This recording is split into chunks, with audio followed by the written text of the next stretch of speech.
Hello guys, আসসালামু আলাইকুম। সবাই কেমন আছেন? এই প্রবাসে আসার পর আমি আমার মতোই দেখতে আরেকজন মানুষকে পেয়ে গেছি। কিরে, এদিকে ঘোর। হাই বন্ধুরা, সবাই কেমন আছো?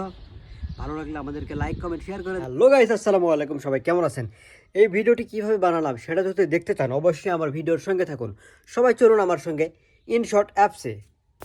এরপর আপনি চলে আসবেন আপনার ইনশর্ট অ্যাপসে। তারপর সেখানে ভিডিওতে টাচ করবেন, এরপর নিউ লেখাতে টাচ করবেন। তারপর আপনার রেকর্ড করা ভিডিওগুলো আপনি এখান থেকে নিয়ে নেবেন। নিয়ে নেওয়ার পর দেখুন এখানে সামনে আমার একটু প্রয়োজন নেই, এটা আমি কেটে দেব। দেখুন এইভাবে কেটে দেব। দেওয়ার পর এখান থেকে আমার ভিডিও শুট শুরু। এখান থেকে শুরু। দেখুন এটা প্রথম শট ভিডিওর। এরপরে শট আছে একটা, দেখুন দেখুন এখান থেকে আমি প্রথম শট শেষ। তারপরে আমি উঠে গেলাম, উঠে ওই পাশে দাঁড়াবো। এখন দেখুন সবাই মনোযোগ দিয়ে দেখুন। ক্যামেরা কিন্তু আমি নড়াইনি, ক্যামেরার জায়গায় রেখে দিছি।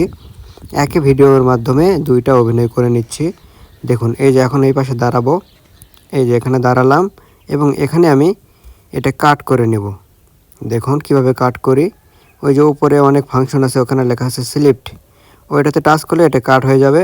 এবং এইটা দেখুন পাশে আরও একটা অপশন আছে সুইচ, এটা যদি সুইচে টাচ করি তাহলে ভিডিওটি উপরে চলে যাবে। এবং এটা একটু চেপে ধরে রেখে দেখুন সামনের দিকে নিয়ে যেতে হবে। নিয়ে যাওয়ার পর প্রথমে চলে আসবেন, আসার পর আবার প্রথম উপরেরটা টাচ করে দেখুন এখানে লেখা আছে মার্কস। এই মার্কসকে চাপ দেবেন, তারপর প্রথম অপশনটা নেবেন। নেওয়ার পর এটা ঘুরিয়ে দেখবেন আপনার ভিডিও কোন দিকে আপনার ফিনিশিংটা করতে হবে। দেখুন এটা ঘুরিয়ে নেবেন, এটা হাত দিয়ে আপনি ঘুরাইতে পারবেন। এটা ঘুরিয়ে নেওয়ার পর দেখুন এই যে এটা একটু এই সামনে দিয়ে কালো দাগটা এটা একটু টেনে দিলাম এবং দেখুন ফিনিশিংটা হয়ে গেল অনেক সুন্দর। সবাই কেমন আছেন? এই প্রবাসে আসার পর আমি আমার মতোই দেখতে আরেকজন মানুষকে পেয়ে গেছি। কিরে, এদিকে ঘোর। হাই বন্ধুরা, সবাই কেমন আছো? ভালো লাগলে আমাদেরকে লাইক কমেন্ট শেয়ার করে। দেখলেন এইভাবেই কিন্তু আপনারা আপনাদের ভিডিওটা এডিটিং করতে পারবেন। এবং এডিটিং করার শেষে দেখুন এখানে কাট করে দেবেন। এই যে এটা আমার প্রয়োজন নেই, এটা আমার এখন এখানে সিলেক্ট করে কাট করে দেব এবং ডিলিট করে দেব। হয়ে গেল আমার এই ভিডিওটি। দেখুন কত সুন্দর একটা ভিডিও হয়ে গেছে। এবং এটা আপনারা ওই যে উপরে একটা তীর চিহ্ন দেওয়া আছে, এখানে গিয়ে সেভ করুন। আমার ভিডিওটি আপনাদের কেমন লাগলো? আমি চেষ্টা করি আপনাদেরকে, আমি যেটা পারি সেটা আপনাদেরকে শেখানোর জন্য। যেভাবে আমি করি সেইভাবেই আমি আপনাদেরকে শেখাই। তো আমার ভিডিও যদি আপনাদের ভালো লাগে অবশ্যই লাইক কমেন্ট শেয়ার করবেন।